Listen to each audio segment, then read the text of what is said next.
சிலுவை எல்லாராலும் வெறுக்கப்பட்ட ஒரு கருவி. இது அன்றைய சிலுவை இல்லை. இந்த சிலுவையை தான் இயேசுவின் தோள் மேல் சுமத்துகிறார்கள். இயேசு ஒரு குற்றவாளி என்று பகிரங்கமாக ஊரறிய செய்வதற்காக சிலுவையை இயேசுவின் மேல் சுமத்துகிறார்கள். அக்காலத்தில் சிலுவையை ஏற்பவர்கள் பாவிகள், குற்றவாளிகள், தண்டனைக்குரியவர்கள்.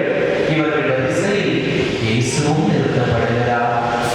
பாவமே செய்யாதவருக்கு, குற்றவாளிகளை மன்னித்தவருக்கு, தீர்ப்பிடாதீர்கள் என்று உரைத்தவருக்கு அநியாய வழி வந்தடைகிறது. இது அன்று இயேசுவின் நிலை. இன்று நமது குடும்ப சூழ்நிலை எப்படி இருக்கிறது? சுமைகள் சுமக்கப்படுகிறதா, சுமத்தப்படுகிறதா?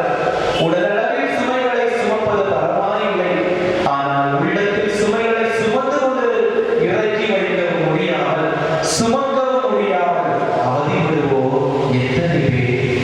குடும்பத்தை காப்பாற்ற வேண்டும், பிள்ளைகளை படிக்க வைக்க வேண்டும், மருத்துவமனை செலவு, வேலை கிடைக்கவில்லை, கிடைத்த வேலை மிகவும் கஷ்டமாக இருக்கிறது என்று சோர்ந்து போகும் கணவர்கள், பிள்ளையை ஒழுங்காக வளர்க்க வேண்டும், காலம் கெட்டு போய் கிடக்கிறது என்றெல்லாம் சொல்லிக் கொண்டிருக்கக்கூடிய தாய்மார்கள் எத்தனையோ பேர்.